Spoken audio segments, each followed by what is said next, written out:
TV మాయా బిందె రహస్యం. ఒక ప్రశాంతమైన ఊరిలో గోపి అనే బాలుడు తన అమ్మమ్మతో కలిసి ఉండేవాడు. వాళ్లకు ఒకే ఆవు ఉండేది. ఆ ఆవే వారి జీవనాధారం.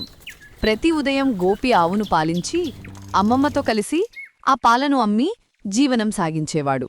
గోపి బాగా దయగల మనసున్న పిల్లవాడు. తన వద్ద ఉన్నది తక్కువైనా ఎవరికైనా అవసరమున్నప్పుడు వెంటనే పంచేవాడు. ఒకరోజు ఉదయం పాలు అమ్మడానికి వెళ్తున్నప్పుడు రోడ్డు పక్కన ఒక పేద ఆడపిల్ల కనిపించింది. ఆమె చాలా బలహీనంగా ఉంది. ఆకలితో వణికిపోతుంది. గోపి తన దగ్గర ఉన్న పాలు తీసి ఒక గ్లాసిచ్చాడు. తాగమ్మా, ఈ పాలు నిన్ను బలంగా చేస్తాయి అన్నాడు గోపి చిరునవ్వుతో. ఆమె కృతజ్ఞతతో చూసి, బాబూ, నీకు దేవుడు మంచి జరగాలని దీవిస్తాను అని వెళ్ళిపోయింది. ఆ రాత్రి గోపి తన మంచంపై పడుకున్నాడు. మృదువైన గాలి వీచుతోంది. నక్షత్రాలు మెరుస్తున్నాయి. అతను నిద్రలోకి జారుకున్నప్పుడు ఒక ప్రకాశవంతమైన వెలుగు గదిలో నిండింది. ఆ వెలుగులో ఒక ఆవు ప్రత్యక్షమైంది. కాని అది సాధారణ ఆవు కాదు. దాని శరీరం మెరిసిపోతూ కళ్లల్లో దయ మెరుస్తోంది. ఆ ఆవు మృదువైన స్వరంలో అంది, గోపీ, నీ దయ నాకు తాకింది. రేపు ఉదయం నీ ఇంటి ముందర ఒక బిందె కనిపిస్తుంది. ఆ బిందెతో పాలు సేకరించు. దయతో పంచుకుంటే ఆ బిందె మాయగా పనిచేస్తుంది. గోపి ఆశ్చర్యపోయాడు. కాని అదే సమయానికి ఆనందపడ్డాడు. తరువాతి ఉదయం కళ్ళు తెరిచినప్పుడు తన గుమ్మం ముందర ఒక వెండివర్ణపు బిందె మెరుస్తోంది. అది తన స్వప్నంలో చూసిన బిందె అని వెంటనే గుర్తుపట్టాడు. అమ్మమ్మా, చూడు, ఇది నేను నిన్న రాత్రి కలలో చూసిన బిందె అన్నాడు గోపి ఉత్సాహంగా. అమ్మమ్మ ఆశ్చర్యపడి, ఇది దేవుడి ఆశీర్వాదమయ్యుంటుంది బాబూ అని మృదువుగా చెప్పింది. గోపి ఆవు వద్దకు వెళ్ళి ఆ బిందెతో పాలు సేకరించాడు. అతను పాలు పోయడం మొదలుపెట్టాడు. కాని ఎంత పోయినా బిందె ఖాళీ కావడం లేదు. అది నిండిపోతూనే ఉంది. అమ్మమ్మా, ఇది మాయా, బిందె ఎప్పటికీ నిండిపోతూనే ఉంది అన్నాడు గోపి ఆనందంతో.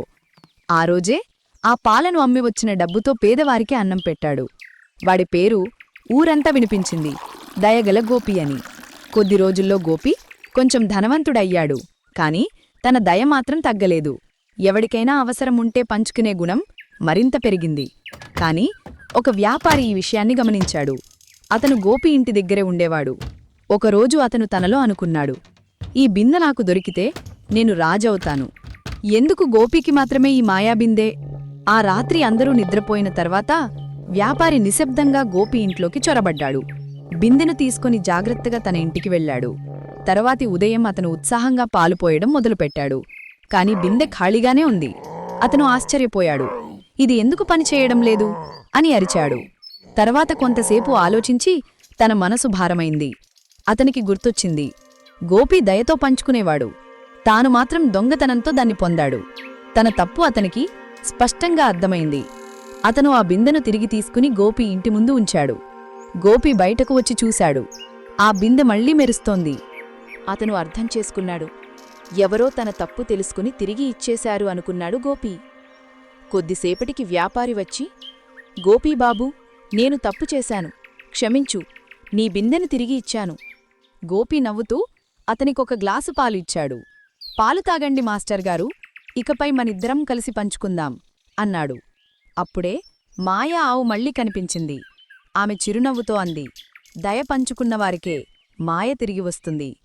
ఆ రోజునుండి గోపి, వ్యాపారి ఇద్దరూ కలిసి పాలను పంచడం మొదలుపెట్టారు. ఊరంతా సంతోషంతో నిండిపోయింది. మొత్తానికి గోపి నేర్చుకున్న పాఠం, మనం మంచి మనసుతో ఎవరికైనా సహాయం చేస్తే అది ఏదో ఒక రూపంలో మనకు మంచి చేస్తుంది.